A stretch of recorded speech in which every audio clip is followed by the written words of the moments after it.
प्रणाम गुरुमा। प्रणाम गुरु। प्रणाम जी। 2 दिन में ही बहुत क्रियाएं हुई हैं यहाँ पे और बहुत समय से रुक गई थी। एक्चुअली 13-14 साल से इस तरह के झटके लगने शुरू हो गए थे। कुंडलिनी जागरण है कि नहीं मुझे नहीं पता, किसी ने कहा है, किसी ने कहा नहीं है। और लेकिन साथ में बहुत सारी शरीर में दिक्कतें होने लगी थी। एनर्जी बिल्कुल नहीं रहती थी, ऐसा लगता था बिल्कुल जैसे डेड बॉडी जैसे बस पड़े हुए हैं घर के अंदर। और बहुत ज़्यादा थकान, बहुत शरीर में दर्द, जलन पूरे शरीर में भयंकर, कि इतना कि ज़मीन पे मतलब बिल्कुल लेट जाना पड़े सब कपड़े निकाल के। तो इस तरह की बहुत सारी चीज़ें कई सालों तक चलती रहीं। अभी पिछले कुछ सालों से कम, मतलब ना के बराबर हैं। लेकिन ध्यान, मतलब एक तरह से तो मैं कहूँ कि घर में जो सतत 24 घंटे एक अवेयरनेस की बात है, वो चीज़ एक नेचुरल हो गई है। लेकिन ध्यान में बैठना घर में अक्सर, मतलब ऐसा गहन ध्यान नहीं लग पाता था। कहीं जाओ किसी मंदिर में तो फिर भी लग जाएगा, और जब लगेगा तो स्पॉन्टेनियस ही लगेगा। और यहाँ तो लेकिन बहुत बहुत इंटेंस ध्यान, अपने आप की बैठते से ही बस गुम। तो इसी चीज़ को बहुत समय से खोज रही थी कि वो ध्यान नहीं लग पा रहा है उस तरह से, क्यों नहीं लग रहा है, कैसे लगेगा। तो एक तो ये, और दूसरा सेंसिटिविटी इतनी बढ़ी हुई थी पिछले तो 10-15 सालों से कि कुछ भी काम नहीं करते बन रहा था। लोगों से इंटरेक्ट करना, मार्केट में जाऊंगी तो लगेगा कि 5 मिनट में घर भाग लो, गिर जाऊंगी बिल्कुल, मतलब सिर भारी होने लगेगा। इवन 10 साल से जॉब भी नहीं कर पा रही अपनी, कि पेशेंट्स को देखना होता है तो मतलब बॉडी जैसे हर चीज़ एब्जॉर्ब कर रही है, उनकी बीमारी एब्जॉर्ब कर रही है, उनका दुख एब्जॉर्ब कर रही है। किसी से बात कर रही हूँ तो भी अगर कोई रो दिया तो मेरे को ऐसा लगेगा जैसे मुझे अपने हार्ट में पेन होने लगा। तो ये जो सेंसिटिविटी है, इससे कैसे बचें, कैसे प्रोटेक्ट करें खुद को। हीलिंग्स भी। क्या प्रोफेशन क्या है आपकी? मैं डॉक्टर हूँ, स्किन स्पेशलिस्ट। Skin specialist.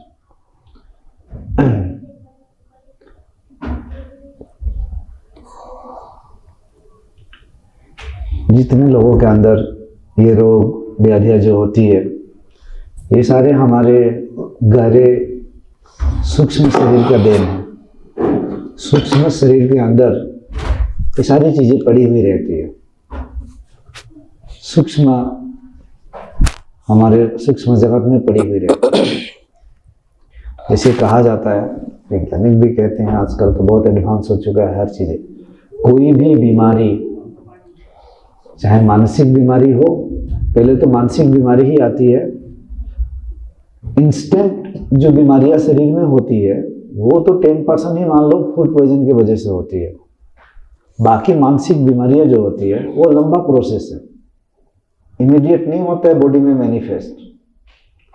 कोई भी चीज़, ये प्रकृति का नियम है।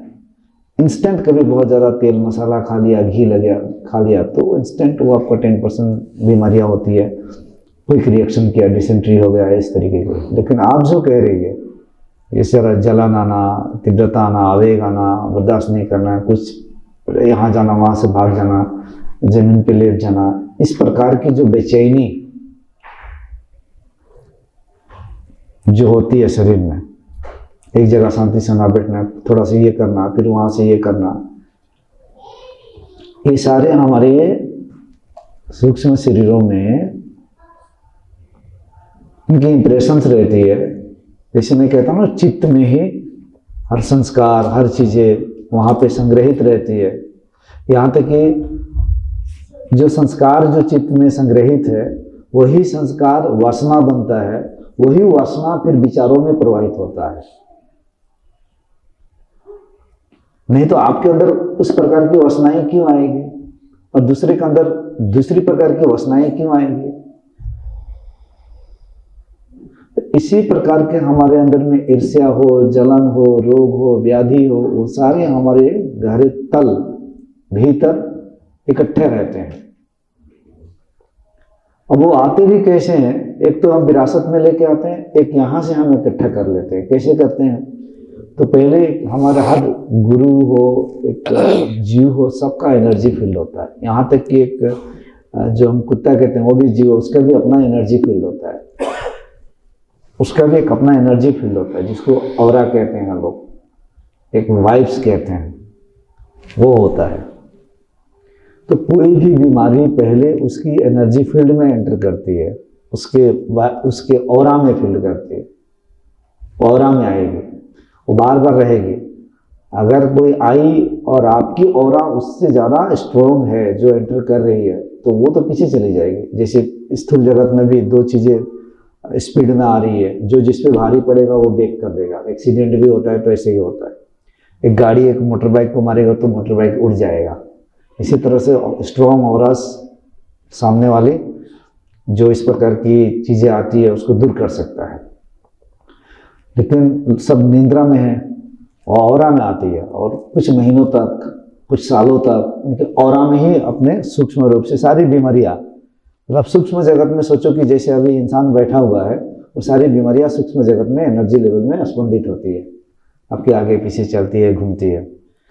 और हम जिन इंसानों से मिलते हैं उनकी जैसी ऑरा है, उनकी जो बीमारियाँ है, उनकी ऑरा में वो बीमारियाँ अभी तो शरीर में आ गया है, वो और स्ट्रॉन्ग अपना रूप ले लिया है, अपना शरीर में मैनिफेस्ट हो रहा है। उन लोगों से भी हम मिलते हैं तो उनकी मानसिकताएं, मानसिक ऊर्जाएं, वो बीमारियां, वो एनर्जीज भी आप तक ट्रैवल करके आती है। ये भी प्रकृति का एक नियम है कि हम जहाँ भी जाएंगे एक दूसरे की ऊर्जा के स्पर्श में आते हैं और एक्सचेंज होता है, स्वतः नेचुरली होने लगता है। तो बीमारियां जो है इस प्रकार की चीज़ें हमारे ऑरा में आएंगी, कुछ वर्षों तक, महीनों तक रहेगा, अगर लॉन्ग टर्म तक वहीं पे ऑरा में ही सस्टेन करता है। जैसे कि अगर आप किसी गुरु के पास जा रहे हैं, ऐसा हीलिंग चीज़ों पे जा रहे हैं, ध्यान कर रहे हैं, हमेशा सकारात्मक जगह में जा रहे हैं, तो वो चीज़ें वहाँ से फिर हट जाएगी, क्योंकि आपने सकारात्मकता, पॉजिटिविटी ज़्यादा बढ़ जाएगी, तो वो उस पर भारी पड़ जाएगी। लेकिन लोग वैसा नहीं करते हैं, हमेशा बिजनेस में टेंशन, अपने प्रोफेशन में टेंशन, लड़ाई झगड़ा में, जमीन जायदाद में, जीवन का छोटा सा हिस्सा इन चीज़ों में नहीं देते हैं, जिसकी वजह से भारी भरकम उनको नुकसान उठाना पड़ता है अपने जीवन में, जीवन पर ही अपना। जीवन का छोटा सा भी हिस्सा इधर दे अपने आप को, जैसे कि 2 महीना, 6 महीना में भी एक बार अगर इस प्रकार का ध्यान, इस प्रकार का क्रिया करे, कुछ भी करे, तो वो देखना है। जैसे आप लोग बैठे हैं, तो मैं आप लोगों को इस प्रकार की एनर्जी ऑरा से कनेक्ट करते करते करते करते पूरे जगत के जो साक्षी है वहां तक लेकर आना चाहिए।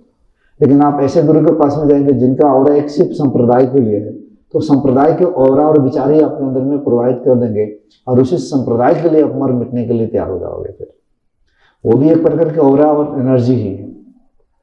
चलिए हम बीमारी पे आते हैं। तो ऑरा से फिर हमारे मन में आता है, ऑराओं से, एनर्जी फील्ड से हमारा अपने मन में प्रवेश करेगा।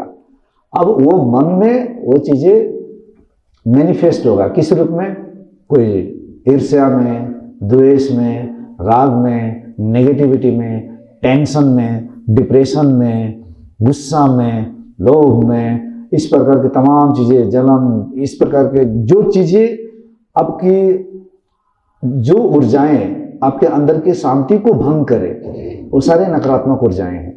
जो ऊर्जाएं आपके अंदर में करुणा, आनंद, प्रेम, हंसी, ब्रेन के अंदर केमिकल्स, सकारात्मक पॉजिटिव केमिकल्स को क्रिएट कर रहा है, जो शरीर के लिए भी फायदा है, मन के लिए भी फायदा है, वो आपके लिए कल्याणकारी है। बाकी जो आपके अंदर की स्थिति को खराब कर रहा है, डिस्टर्ब कर रहा है, जैसे भय हो, चिंता हो, क्रोध हो, लोभ हो, राग, द्वेष, ये सारी चीजें अंदर की स्थिति को खराब करता है, शांति को, आनंद को भंग करता है। तो ये ऊर्जाएं अगर लॉन्ग टर्म तक पहले आपके ऑरा में सस्टेन करेगी, तो वहां से फिर मन में स्पंदित हो जाएगी, मन में अपना जगह बना लेगी। अब मन में जब आने लगी तो वही मन ही तो आपकी व्यवहारों में, आपके वाणी में, आपके हाव भाव में, चाल चलन में, आचरण में, खाना पीना में, पहनने ओढ़ने में, सब प्रकार के सजने धजने में, वो मन ही तो रिफ्लेक्ट हो रहा है, उसका ही तो प्रतिबिंब है। ब्यूटी पार्लर जाना, नहीं जाना, किस प्रकार के कपड़ा पहनना, कैसे बाल को सजाना, धाजाना, किसी भी इंसान को जानना चाहते हैं, उसका मन ही वो सारे इन क्रियाकलापों में प्रतिबिंबित हो रहा है। कहाँ इधर टैटू बनाना, इधर टैटू बनाना, पीछे टैटू बनाना, कहाँ कहाँ टैटू नहीं बनवा रहे हैं, कहाँ कहाँ लोग क्या क्या नहीं पहन रहे हैं, उसका ये मन है, ये उसका मन का स्वरूप है। ये व्यक्ति को लोग बोलते हैं ना कि किसी के व्यक्तित्व को जानना मुश्किल होता नहीं, वो जो कर रहा होता है वही उसकी व्यक्तित्व है, जो झलक रहा है, दिख रहा है, जो पहन रहा है, जो खा पी रहा है, जिन जगहों पे जा रहा है, ये उसका मन है। अब लॉन्ग टर्म तक इस प्रकार की नेगेटिव ऊर्जाएं, नकारात्मक ऊर्जाएं सस्टेन करती है, तो हमारे शरीर में फिर स्थूल शरीर में वो अपना जगह बना लेती है और स्थूल शरीर में बड़े बड़े क्रोनिक डिजीज के रूप में भी आ जाती है। पेन्स हो सकते हैं आपके, मसल्स पेन से लेके, जॉइंट प्रॉब्लम से लेके, अर्थराइटिस से लेके, दामा से लेके, बहुत प्रकार के कैंसर हो सकता है, ढेर प्रकार की, क्योंकि स्ट्रेस, एंजाइटी, डिप्रेशन, इस प्रकार की बीमारियां आपके शरीर में लॉन्ग टर्म तक रहेगी। मानसिक बीमारियां अब स्थूल आकार लेंगी वो, और स्थूल शरीर भी धीरे से कब्जा कर लेंगी। ये तो है, इसी प्रकार की बीमारियां मैक्सिमम आती है। 10% तो अचानक वायरस अटैक कर दिया, खाना फूड पॉइजन हो गया, एनवायरनमेंट में कुछ इकोसिस्टम बदल गया, उसकी वजह से हो गया। बाकी हम अपने अंदर के इकोसिस्टम को तो बदलते ही नहीं, सब खराब करके रखते हैं। हमारे अंदर की भी तो अपनी इस प्रकृति की भी तो इकोसिस्टम समझना चाहिए। गला हुआ, सड़ा हुआ, अब यहीं पे बाहर एक कुत्ता मर जाए, गाय मर जाए, वहां से जो गंध दुर्गंध निकल रहा है तो पूरे इकोसिस्टम को खराब करता है। उसके मतलब पूरे वहाँ के पेड़ पौधा, मनुष्य, जीव जंतु सब प्रभावित हो रहे हैं उससे। अब हमारे अंदर एक नकारात्मक ईर्ष्या कोई भी भाव रखते हैं तो हमारे अंदर के भी तो सूक्ष्म इकोसिस्टम पूरा ही खराब हो गया। और हम फिर जिस परिवार में हैं, 4 लोगों के साथ हैं, वहाँ के पूरे इकोसिस्टम को खराब कर दिया हमने। खुद तो परेशान है ही, और वो लोग फिर जिनसे कनेक्टेड है वो वहाँ का खराब किया। फिर वो जहाँ जिसकी दोस्ती है वो ऊर्जा वहां तक जाके पूरे फैल जाती है ऊर्जा। तो ब्रह्मांड में दोनों हैं। अब हमें किसको अपने अंदर जागृत करना है, किसको अपने अंदर स्थान देना है, तीन ऊर्जाओं को लॉन्ग टर्म तक सस्टेन करना है, उसी को मैं कहता हूँ कल्याणकारी ऊर्जाएं। हम खुद, आपको इतना होश होना चाहिए। कितने लोग बीमार होते हैं तो होंगे, कौन सी बड़ी बात है। खाना पीना खुद इतना होश होना चाहिए कि मुझे कैसे बनाना है, कैसे खाना है, कब नहीं खाना है। जहां भी मिल जाए, रास्ते में खाना बेचते हैं, उसी को लेकर धड़ भूख के मारे धूल मिट्टी वाला भी खाना खाते हैं। तो ये ग्लव्स नहीं पहन के बेचते हैं खाना, उनका खाना जल्दी तो भी नहीं, क्योंकि वो बिना ग्लव्स के इधर छूते हैं, ये करते हैं, वो फट से देते हैं। लेकिन इतना ही चेतना नहीं है तो क्या होगा। हम देहरादून में पनीर खरीदने के कभी जाते हैं तो इन लोग बिना ग्लव्स के ही मैक्सिमम दुकानों में देते हैं। लेकिन हम जहाँ पे रहते हैं, आसाम में, हम जोरहाट में हम जाएंगे तो बिना ग्लव्स के जल्दी छुएंगे नहीं, हाथ में ग्लव्स लगाएंगे उसके बाद ही देंगे। क्योंकि जहाँ तहाँ जो तो छू रहे हैं तो उसमें तो उनका बैक्टीरिया आ रही है, बीमारी आ रही है, वो भी देते हैं। इतना भी होश नहीं है तो कैसे होगा। इसीलिए सामूहिक चेतना इंसानों के नीचे गिर चुका है। नहीं तो गंगा में कूड़ा करकट फेंकते नहीं। तो इसी तरह से जैसे गंगा में कूड़ा करकट हमें दिखता है, फेंक देते हैं तो गंगा गंदगी होती है, उसी तरह से कूड़ा करकट हम अपने अंदर भी डाल देते हैं। अपने अंदर भी कूड़ा करकट हम डाल लेते हैं, वही हमारी परेशानियां बन जाती है। तो उसका साधन बस यही है कि सत्य मार्ग में चलना है, अपनी चेतना को विकसित करना है, विवेक को जागृत करना है, और अपने एनर्जी फील्ड और अपने अंतःकरण में सात्विक यानी कि दैविक कल्याणकारी, या इंग्लिश में कहें तो डिवाइन वर्च्यूस, इन ऊर्जाओं को एक्टिव करना है। तो नींद भी बहुत अच्छी आएगी, आपका हर काम एक पॉजिटिव सीक्वेंस में होगा। अब जिसको स्पर्श करेंगे वो इंसान दोबारा आपको महसूस करेगा कि मैं कैसे उसके पास जाऊं, क्योंकि आपके पास वो आकर्षण करने वाली ऊर्जाएं होंगी। आपको करने की जरूरत नहीं है। जैसे सुंदर चीज, फूल अपने आप खींचता है हमें, सुंदर जगह अपने आप खींचती है। तो अब जैसे अब जिस स्थान पे बैठी रहेगी, आपकी वाणी में वो मधुरता, वो उदारता, वो करुणा प्रवाहित ही होगा कि आपका वाहवाही अपने आप स्वाभाविक तरह से जो भी इंसान मिलेगा वो करने लगेगा। हाँ, वो बहुत ज़्यादा नकारात्मक होगा, उसके स्वभाव के आप नहीं होंगे तो थोड़ी देर के लिए वो हिलेगा, लेकिन उसके अंदर में भी वही सत्य है, वही प्रेम है, आज नहीं तो कल वो समझ ही लेता है। जैसे चोर और साधु का जल्दी दोस्ती तो नहीं हो सकती है। अब एक साधु उस चोर को बोलेगा तुम साधु बन जाओ, तो बोलेगा कैसे साधु बन जाओ, क्योंकि वो उसका स्वभाव तो चोर है, चोर थोड़ी साधु बन सकता है। लेकिन उसके साथ धीरे धीरे रहेंगे तो जो कह रहा है कि मैं चोर हूं, एक्चुअली वो तो चोर है नहीं, वो तो चोर करने वाली वृत्तियां एक्टिव हो गई है उसके अंदर। तो साधु के साथ रहते रहते साधु आज नहीं तो कल उसकी वृत्ति को मार देता है। उसके संग में रहने से अपने आप मर जाएगी। जैसे आप धूप में चले जाएंगे तो धूप के संग में आएंगे तो अपने आप तापमान बढ़ जाएगा। उसके संग में रहेंगे तो ऊर्जाओं के प्रवाह से, वाइब से, एनर्जी फील्ड से अपने आप को शांत होने लगती है और अपने साधु तत्वों को पालेगा अंदर। तो इसका तो उपाय यही है। गुरुजी, लेकिन प्रश्न मेरा थोड़ा अलग था। प्रश्न ये था कि मैं पिछले 20 साल से लगभग ध्यान में हूँ और 2011 से तो एक्टिवली हूँ। हिंदुस्तान में बहुत आश्रमों में रही, अलग अलग जगहों पे। जब तक आश्रम में रहूंगी तब तक ठीक रहूंगी। हाँ, ये रह गया था, ठीक। और बाहर जाऊंगी तो तकलीफ होगी, एक तो ये बात। और दूसरा, कुंडलिनी जिस तरह से जागृत हुई तो उसकी वजह से शरीर में बहुत तकलीफें हो रही थी, जलन हो रही थी, कभी किसी चक्र पे अटक जाएगी, कभी यहाँ तक उठ रही है। मतलब लोग कहते हैं कुंडलिनी जागृत होती है तो आपकी ऊर्जा बढ़ती है, और मैं समझा रहा हूँ, ठीक है। और मेरी ऊर्जा तो बिल्कुल खत्म हो गई थी। कई बातें हैं।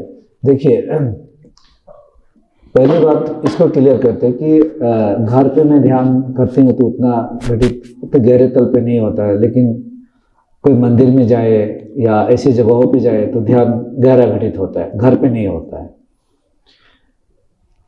इसका भी कारण वो एनर्जी फील्ड ही है, क्योंकि आपका जो घर का एनर्जी फील्ड है वो मंदिर की एनर्जी फील्ड या गुरु के पास जाते हैं उस प्रकार की एनर्जी फील्ड नहीं होती है, जिसके वजह से हम घर में इतनी गहराई से नहीं जा पाते हैं।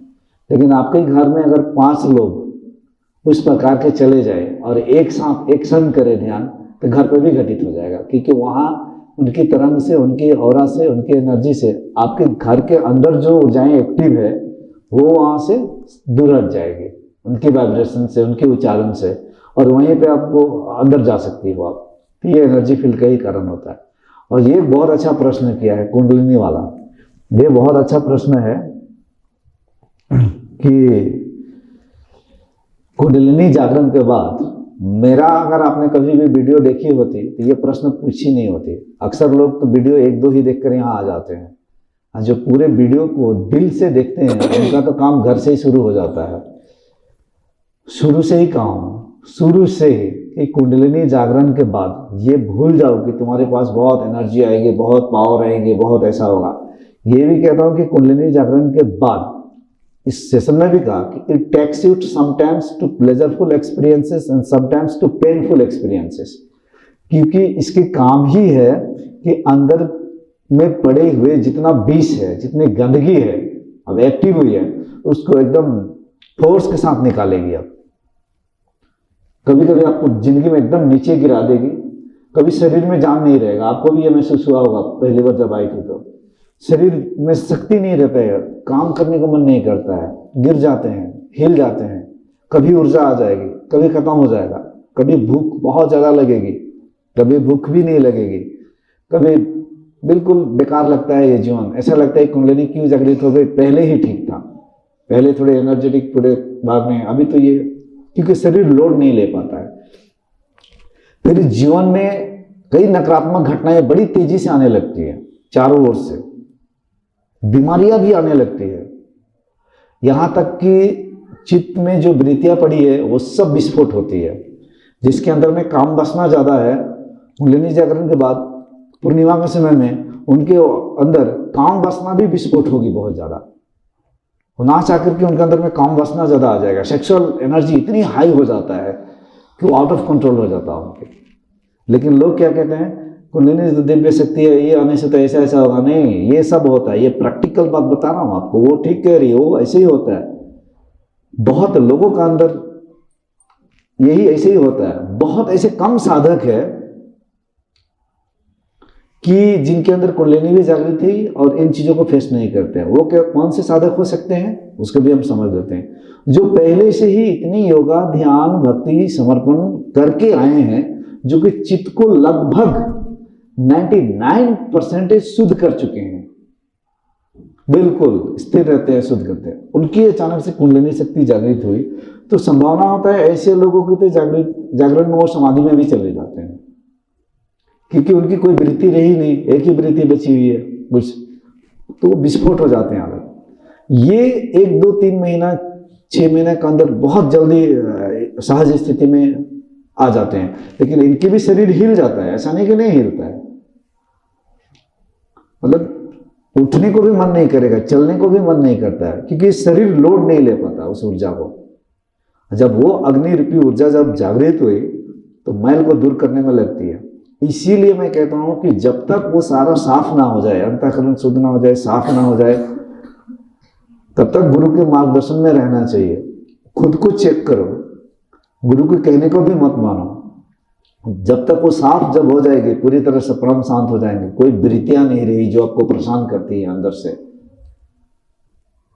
तब शून्य स्वरूप हो जाएंगे बिल्कुल, तब यात्रा पूरी होती है। लेकिन कुंडलिनी जागरण के बाद कुछ लोग सोचते हैं हो गया मेरी यात्रा पूरा, और जाते हैं फिर वो सोचते हैं कि मेरा इस प्रकार से थर्ड आई खुल जाएगा, मैं सबको देखूं, ये हो जाए वो हो जाए, और किसी का सब दिखने भी लग जाएगा।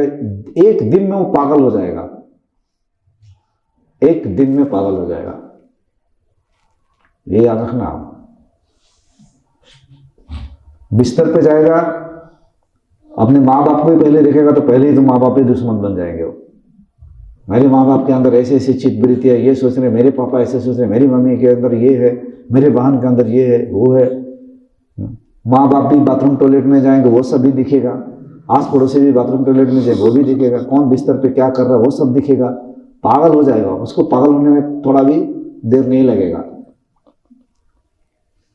वो जो किसी को विचारों को आना, ये सब वाइब्रेशंस में आता है, इंट्यूशंस में आता है। एक तो साधिका थी, बोलती है कुंडलिनी जागरण हुआ था, यहाँ का आंख खुला क्यों नहीं, ऐसा एक आंख निकल जाना चाहिए, क्योंकि शिव को फोटो में देखती है तो बोलते मेरा आंख तो निकला नहीं, ऐसा आंख खुल जाना चाहिए। वो विवेक ही तीसरी आंख है, बाकी वाइब्रेशंस है, इंट्यूशंस है, आभास है। आप कुछ सोच रहे हो, वो यहाँ तक वाइब्रेट होकर आ रहा है, वाइब्रेशंस में आ रहा है, आप शून्य शांत हो, आप उसको पकड़ सकते हो, या किसी एक फ्रीक्वेंसी के साथ आप ट्यूनिंग हो गए हो, ये चीज़ें होती है। इसी के लोग तो कुछ जाने अनजाने में देवी देवता के नाम पे कुछ चीज़ें छोटी मोटी आ जाती है तो उसको बोलते हैं ये उनका है उनका है।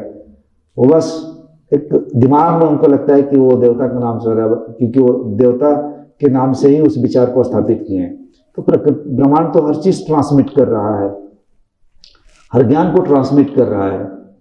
ऐसे कौन किसको कैच कर रहा है, इसी को मैं कहता हूँ कि जैसे टीवी चैनल पे लगाओगे, कौन से चैनल पे क्या लगा रहे हो, तो ब्रॉडकास्ट बहुत सारी चीज़ें हो रही है, तो ब्रॉडकास्ट में हम किस फ्रीक्वेंसी पे जाके क्या लगा रहे हैं, वही फिर हमारा आउटपुट देखने को मिलता है। तो कुंडलिनी जागरण के बाद मान लो कि अगले 2, 3, 4, 5 साल तक एक अच्छा साधक के स्तर पे हो, तो आपको पूरी डूबना है और आगे साधना करना है। हो सकता है उससे पहले भी हो जाए, इसकी कोई किसी के समय नहीं बताया जा सकता है। उसकी साधना, उसकी खान पान, उसका रहन सहन वो बताएगा, जैसे मैं दूसरे दिन बताया और वीडियो में जाके फिर से आप सुन लेना उसको, तो उससे वो शुद्ध हो जाएगा। ये विस्फोट आती है, कार्मिक अकाउंट सब जो है निकलते हैं खुद। ये हमारे शरीर के जन्म में 1 साल तक सिर्फ कुंडलिनी जागरण क्या, ये पूरे समाधि निर्विकल्प समाधि के बाद एक होना चाहिए कि सब पॉजिटिव होना चाहिए, ऐसा कि ब्रह्मांड के सारे नकारात्मक जो घटनाएं हैं वो मेरी ही जिंदगी में उतर पड़े, ऐसा हो गया था। कहीं कोई समझे नहीं, कहीं कुछ बात नहीं है। पहले तो कुंडलिनी जागरण के बाद लोगों के अंदर अहंकार आता है कि मेरा जागरण हो गया, सबसे बड़ा अहंकार तो ये है। वो अपने आप को थोड़ा असाधारण समझने लगते हैं, कुछ जागृत हुई है, सबसे बड़ा तो अहंकार है। उनको तो और थप्पड़ मिलता है समाज में, उनके घर वाले ही नहीं समझेंगे, आसपास के लोग, छोटे छोटे लोग आपको नहीं समझेंगे, तो बड़ा दुख होता है। ये सबसे बड़ा, कुछ महीनों तक ये अहंकार पे गिरता है और कि मेरा ये, मेरा ये, मेरा वो ये। जैसे आप लोग आके बोलते हैं ना, मेरा इधर हुआ है, मेरा उधर हुआ, मेरा क्या हुआ है, ये सब अहंकार की स्थिति है। क्या मेरा मेरा लगा के रखा, मेरा जो लगार है उसे मेरा को ही तो मारना है। ये तो अभी शुरुआत हो रही है। तो बात यही है कि कुंडलिनी जागरण के बाद यात्रा अगर सही दिशा में चलते रहे तो आपको सेल्फ रियलाइजेशन तक गति मिलती है। ऐसे कई साधक हैं जिनके कुंडलिनी जागरण बचपन में ही हो गया, 20, 25, 30 साल पहले ही हो गया, और वो लोग आए और यहाँ 5 और 6 घंटा समाधि में गए। यहां उनकी अहंकार की निवृत्ति हुई। ऐसे भी लोग, क्योंकि कुछ बचा हुआ था उसके लिए ढूंढ रहे हैं, वो कुछ बचा हुआ यहाँ खत्म हुआ। कुछ लोग आते हैं जिनको यहाँ अनुभूति होती है और उसी अनुभूति को वो सत्य मान लेते हैं और किस भटक जाते हैं। लाख समझाऊं फिर भी वो माया आ जाती है ना अंदर। तो ये ध्यान में रखना है। इसीलिए विष भरा हुआ चित्त में जितना है वो सब विस्फोट होगा, सब निकल जाएगा, धीरे धीरे शांत होते चले जाएंगे, शांत होते चले जाएंगे।